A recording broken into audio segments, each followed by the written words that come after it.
Huwag kang gumastos kung di ka kumita.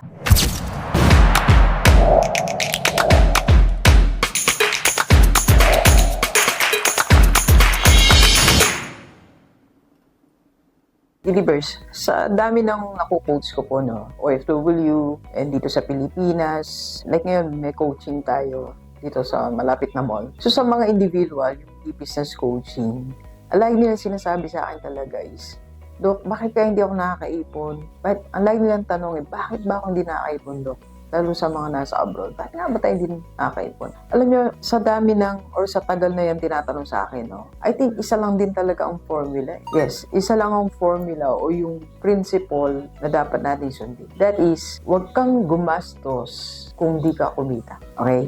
So, in two ways. First, technically, pag hindi mo siya kinita, huwag mo siyang gastusin. Okay? Kung wala kang pinagpaguran para doon, huwag mong gastusin yun. Okay? Halimbawa, ganito. Gusto mo ng bagong iPhone.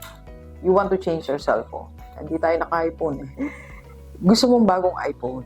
Okay? Tanungin mo yung sarili mo. Ganito lang, simple question. Nagtrabaho ba ako o kumita ba ako na pang iPhone? Okay? Eh, Dok, yung naging kita ko last month, pambayad lang namin ng bills, pambayad ng utang, pambayad ng tuition fee.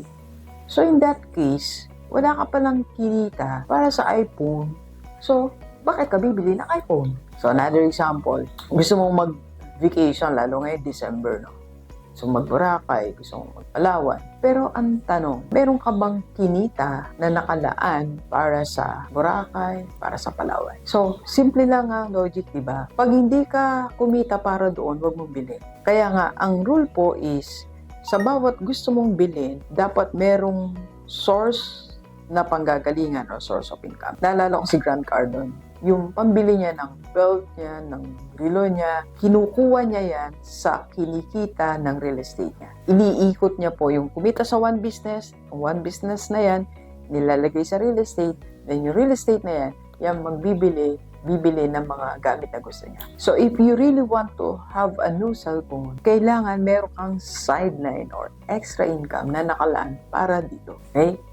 Or kung gusto mo namang mag-travel, kailangan meron kang isang binebenta o isang source na pang dun siya. Nung magkaroon po ako ng kotse, second hand po ang first car ko. Super Salon. Bago ko po kinuha yun, hulugan po yun. Bago ko po kinuha, nagtrabaho muna ako as consultant sa isang private school. Then nung nag-upgrade ako ng car, nagtera po ako. Ang pinambabayad ko doon, yung kinikita ko na sa YouTube. So, sinisiguro ko muna, nakikitain ko siya bago ako bumili ng isang bagay. Okay?